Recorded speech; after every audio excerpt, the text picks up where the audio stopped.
नमस्ते सभी को। आइए आज गीता के अध्याय 5वें और श्लोक 8वां और 9वां एक साथ में है, इसको पढ़ते हैं। ये श्लोक बहुत कठिन है पढ़ने के लिए। मैं कोशिश करूंगा कि सही सही पढ़ पाऊं। संबंध कर्मों के होने के विषय में कर्मयोगी की बात कहकर अब भगवान आगे के 2 श्लोकों में सांख्य योग के साधन की बात कहते हैं। नैव किंचित् करोमीति युक्तो मन्येत तत्त्ववित् पश्यन् शृण्वन् स्पृशलिङ्घ्न शृणाचिच्छन् स्वप्लन् शश्वसन्। ये श्लोक 8वां। अब 9वां श्लोक।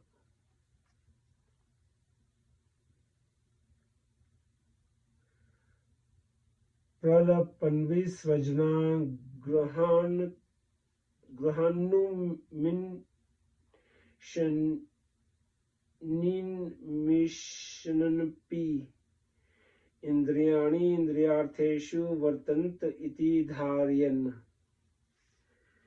जैसे आपसे कहा, क्षमा करना, ये बहुत ही कठिन है। इतना लंबा एक शब्द पढ़ना बहुत मुश्किल है।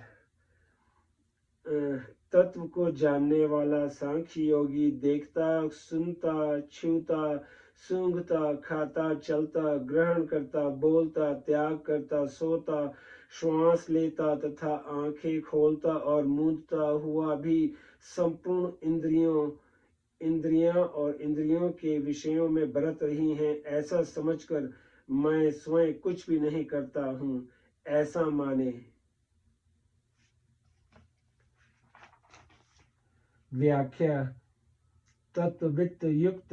यहाँ ये पद सांख्य योग के विवेकशील साधक के वाचक हैं, जो तत्ववित्त महापुरुष की तरह निर्भ्रांत अनुभव करने के लिए तत्पर रहता है। उसमें ऐसा विवेक जागृत हो गया है कि सब क्रियाएं प्रकृति में ही हो रही हैं, उन क्रियाओं का मेरे साथ कोई संबंध है ही नहीं। जो अपने में अर्थात स्वरूप में कभी कृष्ण मात्र भी किसी क्रिया के कर्तापन को नहीं देखता, वह तत्वित्त है। उसमें नित्य निरंतर स्वाभाविक ही यह सावधानी रहती है कि स्वरूप में कर्तापन है ही नहीं। प्रकृति के कार्य, शरीर, इंद्रियां, मन, बुद्धि, प्राण आदि के साथ वह कभी भी अपनी एकता स्वीकार नहीं करता। इसीलिए इनके द्वारा होने वाली क्रियाओं को वह अपनी क्रियाएं मान ही कैसे सकता है। वास्तव में उपयुक्त स्थिति स्वरूप से सभी मनुष्यों की है, परंतु वे भूल से स्वरूप को क्रियाओं का कर्ता मान लेते हैं। गीता। परमात्मा की जिस शक्ति से समष्टि क्रिया संसार की क्रियाएं हो रही हैं, उसी शक्ति से व्यष्टि शरीर की क्रियाएं भी हो रही हैं, परंतु समष्टि के ही शुद्ध अंश व्यष्टि के साथ अपना संबंध मान लेने के कारण मनुष्य व्यष्टि की कुछ क्रियाओं को अपनी क्रियाएं मानने लग जाता है। इस मान्यता को हटाने के लिए ही भगवान कहते हैं कि साधक अपने को कर्ता कभी न माने। जब तक किसी भी अंश में कर्तापन की मान्यता है, तब तक वह साधक कहा जाता है। जब अपने में कर्तापन की मान्यता का सर्वथा अभाव होकर अपने स्वरूप का अनुभव हो जाता है, तब वह तत्वित्त महापुरुष कहा जाता है। जैसे स्वप्न से जागने पर मनुष्य का स्वप्न से बिल्कुल संबंध नहीं रहता, ऐसे ही तत्वित्त महापुरुष का शरीर आदि से होने वाली क्रियाओं से बिल्कुल संबंध मतलब कर्तापन नहीं रहता। यहाँ तत्वित्त वही है जो प्रकृति और पुरुष के विभाग को अर्थात गुण और सब और क्रिया सब प्रकृति में है। प्रकृति से अतीत तत्व में गुण और क्रिया है और क्रिया नहीं है, इसको ठीक ठीक जानता है। प्रकृति से अतीत निर्विकार तत्व तो सबका प्रकाशक और आधार है। सबका प्रकाशक सबका प्रकाशक होता हुआ भी वह प्रकाश्य के अंतर्गत ओत प्रोत है। प्रकाश शरीर आदि प्रकाश में घुला मिला रहने पर भी प्रकाशक प्रकाशक ही है और प्रकाश्य प्रकाश्य ही है। ऐसे ही वह सबका आधार होता हुआ भी सबके आधेय के कण कण में व्याप्त है, पर वह कभी आधेय नहीं होता, कारण कि जो प्रकाशक और आधार है उसमें करना और होना नहीं है। करना और होना रूप परिवर्तन तो प्रकाश अथवा आधेय में ही है। इस तरह प्रकाशक और प्रकाशय, आधार और आधेय के भेद मतलब विभाग को जो ठीक तरह से जानता है वही तत्वित्त है।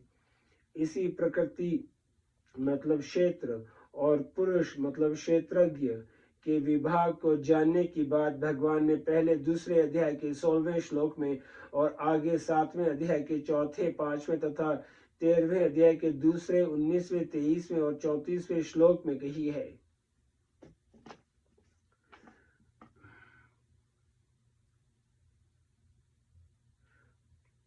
पश्यन् शृण्वन् स्पर्शन से लेके उन्मिषन् मिषन्नपि तक। यहाँ देखना, सुनना, स्पर्श करना, सूंघना और खाना, ये पांचों क्रियाएं मतलब क्रमश मतलब नेत्र, श्रोत्र, त्वचा, घ्राण और रसना, इन 5 ज्ञानेंद्रियों की है।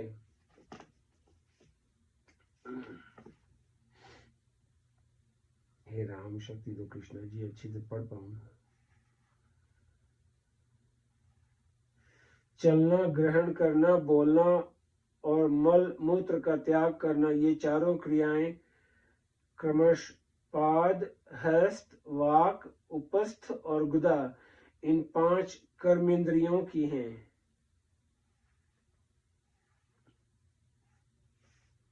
यह 5 कर्मेंद्रियों की क्रियाओं का वर्णन 4 क्रियाओं के अंतर्गत किया गया है, अर्थात विसर्जन क्रिया के अंतर्गत ही उपस्थ और गुदा की क्रियाओं का वर्णन किया गया है। सोना, यह एक क्रिया अंतःकरण की है। श्वास लेना, यह एक क्रिया प्राण की, और आंखें खोलना तथा मूंदना, ये 2 क्रियाएं कुर्म नामक उप प्राण की हैं।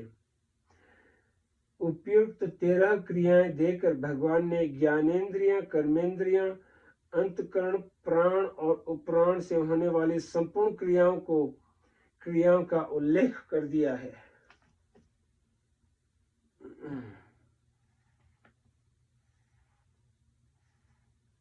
तात्पर्य यह है कि संपूर्ण क्रियाएं प्रकृति के कार्य शरीर, इंद्रियां, मन, बुद्धि, प्राण आदि के द्वारा ही होती है, स्वयं के द्वारा नहीं।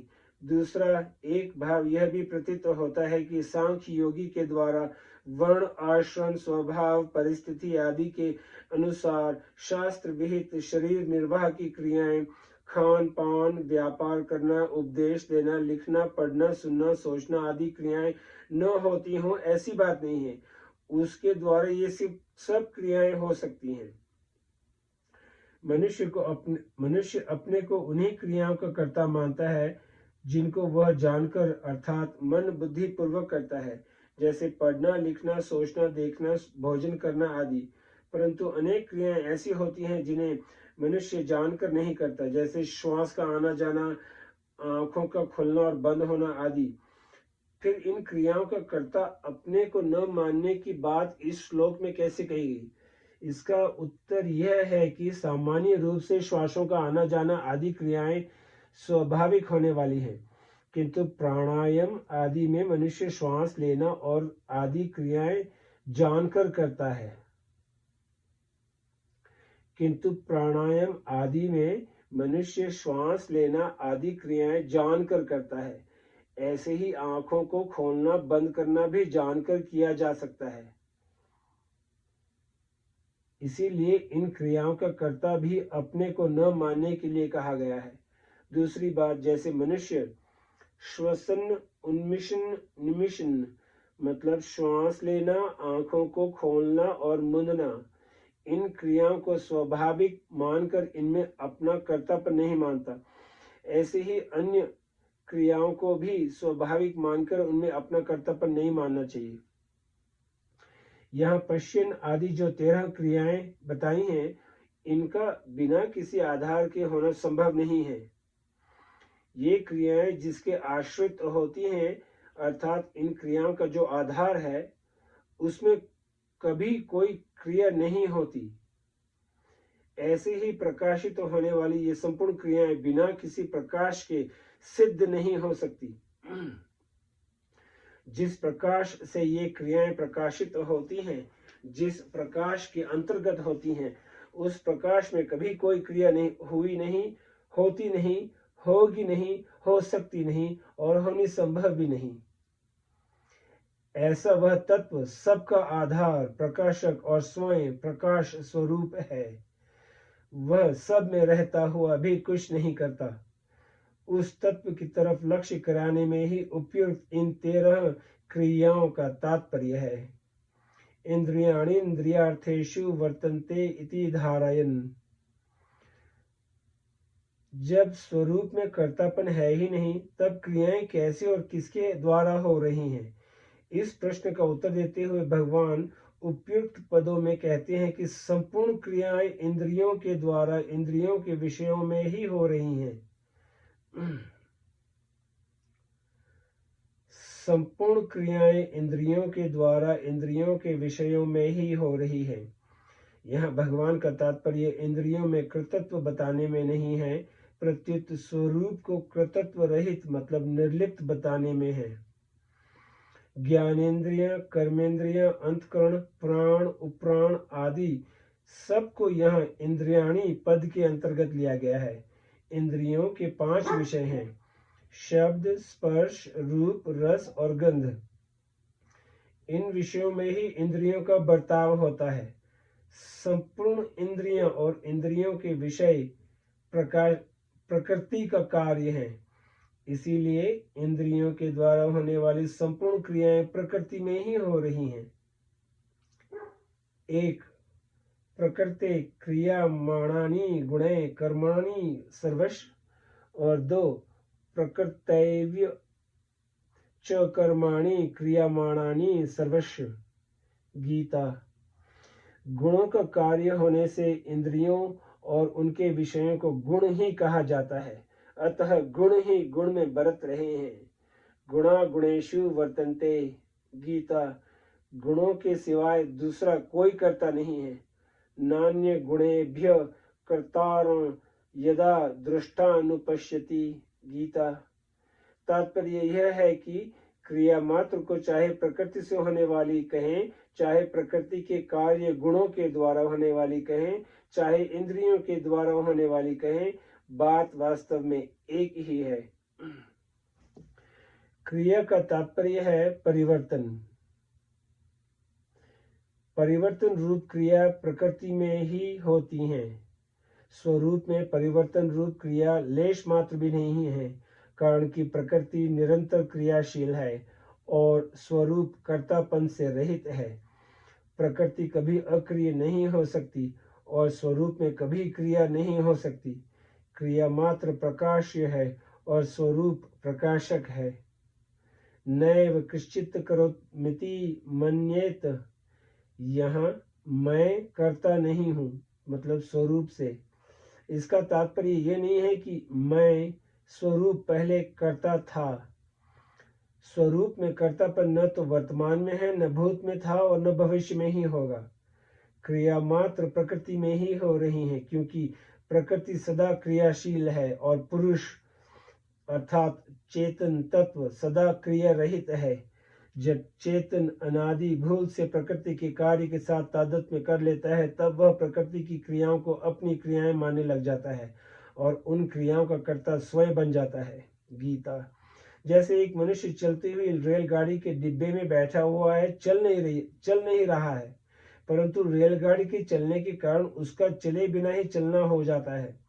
रेलगाड़ी में चढ़ने के कारण अब वह चलने से रहित नहीं हो सकता। ऐसे ही क्रियाशील प्रकृति के कार्य रूप स्थूल, सूक्ष्म और कारण, इन किसी भी शरीर के साथ जब स्वयं अपना संबंध जोड़ लेता है, तब स्वयं कर्म न करते हुए भी वह उन शरीरों से होने वाली क्रियाओं का करता हुए बिना नहीं रह सकता। सांख्य योगी शरीर, इंद्रियां, अंतःकरण आदि के साथ कभी अपना संबंध नहीं मानता, इसीलिए वह कर्मों का कर्तापन अपने में कभी अनुभव नहीं करता। गीता, जैसे शरीर का बालक से युवा होना, बालों का काले से सफेद होना, खाए हुए अन्न का पचना, शरीर सबल अथवा निर्बल होना आदि क्रियाएं स्वाभाविक अपने आप होती हैं, ऐसे ही दूसरी संपूर्ण क्रियाओं को भी सांख्य योगी स्वाभाविक होने वाली अनुभव करता है। तात्पर्य है कि वह अपने को किसी भी क्रिया का कर्ता अनुभव नहीं करता। गीता में स्वयं को कर्ता मानने वाले की निंदा की गई है। इसी प्रकार शुद्ध स्वरूप को कर्ता मानने वाले को मलिन अंतःकरण वाला और दुर्मति कहा गया है, परंतु स्वरूप को अकर्ता मानने वाली की प्रशंसा की गई है। एव पद देने का तात्पर्य है कि साधक कभी कृष्ण मात्र भी अपने में कर्तापन की मान्यता न करे, अर्थात कभी किसी भी अंश में अपने को किसी कर्म का कर्ता न माने। इस प्रकार जब अपने में कर्तापन का भाव नहीं रहता, तब उसके द्वारा होने वाले कर्मों की संज्ञा कर्म नहीं रहती, प्रत्युत क्रिया रहती है। उन्हें चेष्टा मात्र कहा जाता है। इसी लक्ष्य से तीसरे अध्याय के 33वें श्लोक में ज्ञानी महापुरुष से होने वाली क्रिया को चेष्टते पद से कहा गया है। यह एव पद देने का दूसरा तात्पर्य यह है कि स्वयं का शरीर के साथ तादात्म्य होने पर भी, शरीर के साथ कितना ही घुल मिल जाने पर भी और अपने को मैं करता हूं ऐसा मान लेने पर भी स्वयं में कभी कृतत्व आता ही नहीं और न कभी आ ही सकता है, किंतु प्रकृति के साथ तादात्म्य करके यह स्वयं अपने में कृतत्व मान लेता है, क्योंकि इसमें मानने और न मानने की सामर्थ्य है, स्वतंत्रता है। इसीलिए यह अपने को कर्ता भी मान लेता है, और जब यह अपनी तरफ देखता है तो अकर्तापन भी इसके अनुभव में आता है। ये दोनों बातें, मतलब अपने में कर्तृत्व मानना और न मानना, ये दोनों बातें होने पर भी स्वयं में कभी कर्तृत्व आता ही नहीं। 13वें अध्याय के 31वें श्लोक में भगवान ने कहा है, शरीर में रहता हुआ भी वह न करता है और न लिप्त ही होता है, भोक्ता तो प्रकृतिस्थ पुरुष ही बनता है। गीता, गुणों का क्रियाफल का भोक्ता बनने पर भी वह वास्तव में अपने स्वरूप से कभी च्युत नहीं होता, किंतु अपने स्वरूप की तरफ दृष्टि न रहने से अपने में लिप्तता का भाव पैदा होता है। यद्यपि पुरुष स्वयं स्वरूप से निर्लिप्त है, उसमें भोक्तापन है नहीं, हो सकता नहीं, तथापि सुख दुख का भोक्ता तो स्वयं पुरुष चेतन ही बनता है, अर्थात सुखी दुखी तो स्वयं पुरुष चेतन ही होता है, जड़ नहीं, क्योंकि जड़ में सुखी दुखी होने की शक्ति या और योग्यता नहीं है, तो फिर पुरुष में भोक्तापन है नहीं और सुख दुख का भोक्ता पुरुष ही बनता है। ये दोनों बातें कैसे? भोग के समय जो भोगाकार सुख दुखाकार वृत्ति बनती है, वह तो प्रकृति की ही होती है और प्रकृति में ही होती है, परंतु उस वृत्ति के साथ तादात्म्य होने से सुखी दुखी होना, अर्थात मैं सुखी हूं मैं दुखी हूं, ऐसी मान्यता अपने में स्वयं पुरुष ही करता है, कारण कि यह मानना पुरुष के बिना नहीं होता, अर्थात यह मानना पुरुष में ही हो सकता है, जड़ में नहीं। इस दृष्टि से पुरुष भोक्ता कहा गया है। सुखी दुखी होना अपने में मानने पर भी, अर्थात सुख के समय सुखी और दुख के समय दुखी, ऐसी मान्यता अपने में करने पर भी पुरुष स्वयं अपने स्वरूप से निर्लिप्त और सुख दुख का प्रकाशक मात्र ही रहता है। इस दृष्टि से पुरुष में भोक्तापन है नहीं और हो सकता ही नहीं, कारण कि एक देशीयपन से ही भोक्तापन होता है और एक देशीयपन अहंकार से होता है। अहंकार प्रकृति का कार्य है और प्रकृति जड़ है, अतः उसका कार्य भी जड़ ही होता है, अर्थात भोक्तापन भी जड़ ही होता है। इसीलिए भोक्तापन पुरुष मतलब चेतन में नहीं है। अगर यह पुरुष सुख के समय सुखी और दुख के समय दुखी होता तो इसका स्वरूप परिवर्तनशील ही होता, क्योंकि सुख का भी आरंभ और अंत होता है तथा दुखों का भी आरंभ और अंत होता है। ऐसे ही यह पुरुष भी आरंभ और अंत वाला हो जाता, जो कि सर्वथा अनुचित है, कारण कि गीता ने इसको अक्षर, अव्यय और निर्लिप्त कहा है और तत्वज्ञ पुरुषों ने इसका स्वरूप एक रस एक रूप माना है। अगर इस पुरुष को सुख के समय सुखी और दुख के समय दुखी होने वाली ही माने तो फिर पुरुष सदा एक रस एक रूप रहता, ऐसा कैसे कह सकते हैं? विशेष बात, तीसरे अध्याय के 27वें श्लोक में अहंकार विमूढ़तात्मा कर्ताहमति मन्यते, इसमें आए मन्यते पद से जो बात आई थी उसी का निषेध यहाँ नैव किश्चित करोमिति युक्तो मन्येत तत्ववित्, इसमें आए मन्येत पदों से किया गया है। मन्येत पद का अर्थ मानना नहीं है, प्रत्युत अनुभव करना है, क्योंकि स्वरूप में क्रिया नहीं है, यह अनुभव है, मान्यता नहीं।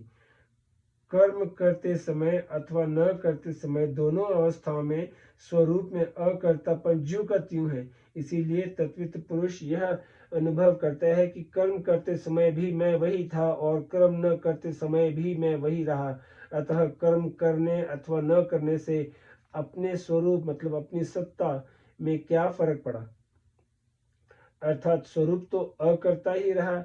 इस प्रकार प्रकृति के परिवर्तन का ज्ञान मतलब अनुभव तो सबको होता है, पर अपने स्वरूप के परिवर्तन का ज्ञान किसी को नहीं होता। हाँ, अपने स्वरूप के परिवर्तन का ज्ञान किसी को नहीं होता। स्वरूप संपूर्ण क्रियाओं का निर्लिप्त रूप से आश्रय, आधार और प्रकाशक है। उसमें कभी कृष्णमात्र भी परिवर्तन की संभावना नहीं है। स्वरूप में कभी अभाव नहीं होता। जब वह प्रकृति के साथ राग से तादात्म्य मान लेता है तब उसे अपने में अभाव प्रतीत होने लग जाता है। उस अभाव की पूर्ति के लिए वह पदार्थों की कामना करने लग जाता है। कामना की पूर्ति के लिए उसमें कर्तापन आ जाता है, क्योंकि कामना हुए बिना स्वरूप में कर्तापन नहीं आता। प्रकृति से संबंध के बिना स्वयं कोई क्रिया नहीं कर सकता, कारण कि जिन करणों से कर्म होते हैं वे कर्ण प्रकृति के ही हैं। कर्ता कर्ण के अधीन होता है। जैसे कितना ही योग्य सुनार क्यों न हो, पर वह अहरन, हथौड़ा आदि औजारों के बिना कार्य नहीं कर सकता। ऐसे ही कर्ता करणों के बिना कोई क्रिया नहीं कर सकता। इस प्रकार योग्यता और सामर्थ्य और कर्ण ये तीनों प्रकृति में ही हैं और प्रकृति के संबंध से ही अपने में प्रतीत होते हैं। ये तीनों घटते बढ़ते हैं और स्वरूप सदा ज्यों का त्यों रहता है, अतः इनका स्वरूप से संबंध है ही नहीं। कर्तापन प्रकृति के संबंध से है। कर्तापन प्रकृति के संबंध से है, इसीलिए अपने को कर्ता मानना परधर्म है। स्वरूप में कर्तापन नहीं है, इसीलिए अपने को अकर्ता मानना स्वधर्म है। जैसे ब्राह्मण अपने ब्राह्मणपन मतलब मैं ब्राह्मण हूँ में निरंतर स्थित रहता है, ऐसे ही तत्वित अपने कर्तापन मतलब स्वधर्म में निरंतर स्थित रहता है। यहाँ नैव कृषित करोमिति युक्तो मन्येत तत्वविद पदों का भाव है, यही भाव है। आइए आज यही समाप्त करते हैं, फिर कल श्लोक 10वें से शुरू करेंगे। नमस्ते।